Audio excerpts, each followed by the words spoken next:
Normally in a real estate market, what you see is the things that make a difference whether a house sells quickly or not quickly. It's going to be price, condition, and location. But right now in this market, what we're seeing now, it is price, price, price, not location, location, location. And then comes condition. There is no question location matters, but right now, the only thing that everybody is looking for is a really good value and a really good deal. There are people that are looking for fixer-uppers. Not everybody's looking for a fixer-upper. There are certain people that are looking for new homes or something that's ready to move into, but not everybody's looking for something that's ready to move into. But the one thing that everybody is looking for is a good deal. Let me tell you what you've got a choice to do, how you're going to market your house, because you're going to probably end up in a similar price and terms. It's just a question of how hard you want the transaction to be, how long you want it to take, and how much you may get negotiated. You can start here, where people typically want to do, and then say, okay, well, we want to get here, so we need to start up here.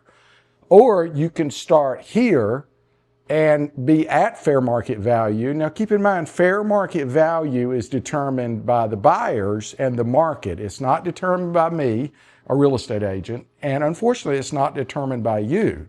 There certainly is a price that you're willing to part with your house for and you're not willing to part with your house for. You have to consider pricing here to get here. If that makes any sense. It's a better way to go than to price here to get here. The reason why is if you price here, you're going to have less showings, you're going to have less people interested, and you're going to have zero fear of missing out, especially in today's world where all the showings start online.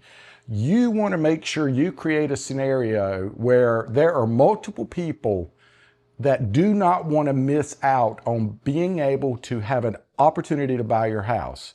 Plus, if you price here and then you end up here, it's going to take longer. There's going to be probably one buyer that wants to buy it, maybe. They're going to negotiate you hard on the price and the terms. You might not be able to get a lease back or a seller possession after closing. And they're probably going to put less money down, non-refundable. And you're probably going to have to deal with more difficult financing situations.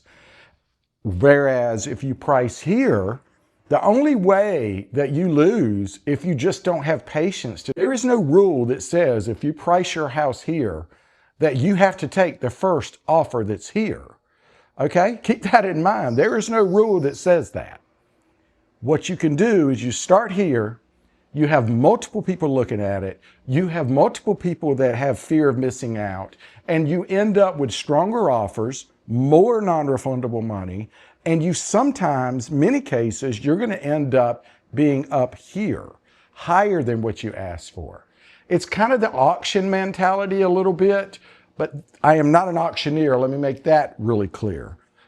If you're not getting, now there are certain price points where this changes, but for most normal housing, in the first 2 to 3 weeks, if you are not averaging a showing per day, you probably are priced a bit high. If people aren't looking at your house, coming into your house and looking at it, you're not going to have multiple people make offers on it. You're not going to have people with fear of missing out. This is not a popular tactic with real estate agents to tell you. And it's certainly not a popular tactic for an awful lot of sellers. But I will tell you that if you are aggressive in your price, your condition, I'm not going to say it doesn't matter, but it becomes a whole lot less relevant, and even your location becomes less relevant. But price solves everything. Now, I'm not just trying to get you to lowball your house or to put it out there for the low money, because there's nothing that makes you sign the contract. I've had situations where we've put houses out there for $250,000 and we had offers at $250,000, and in the first day, we didn't take them, okay? We waited and we ended up getting $275,000 to $285,000. cash deals, and also fast closings. We didn't get beat up on home inspection as bad as you normally will, because if you start here, they're going to work you down here in the price, and then they're going to beat you up on the home inspection too. That's just the world that we're in, and you're going to say, no, well, I'm not going to do that. But if you get into a situation where you really need to sell your house, you're going to do what it takes. Now, I can tell you what you want to hear, or I can tell you what you need to hear. This is the market we're in, okay? You are fighting so much competition now, but the biggest thing you're fighting is the consumer, the buyer. It is fear.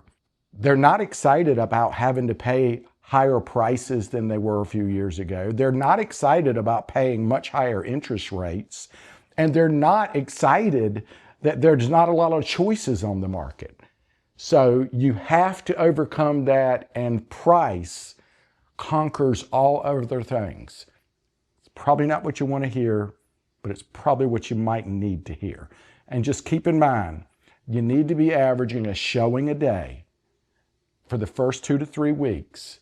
And then if you haven't had anything, you better revisit your price, especially if you have a huge number of views online and not enough showings. That tells you that people may have an interest in your house, but either they're seeing something in your pictures, maybe you have too many pictures, by the way, or they just don't see the value.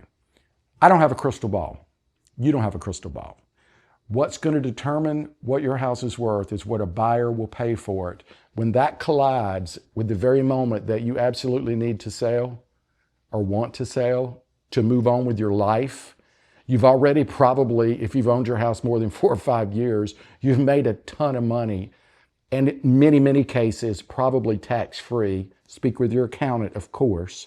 And I hope that you won't be angry at me for talking like this, because this is not easy things to hear. And these are the conversations that almost 30 years of experience bring to the market, and watching the market and selling a lot of houses. So we have gone through a lot of these battles, and we're seeing the battles get harder and harder. If you need or want to sell your house, you need to be speaking with an agent that is involved with a lot of deals.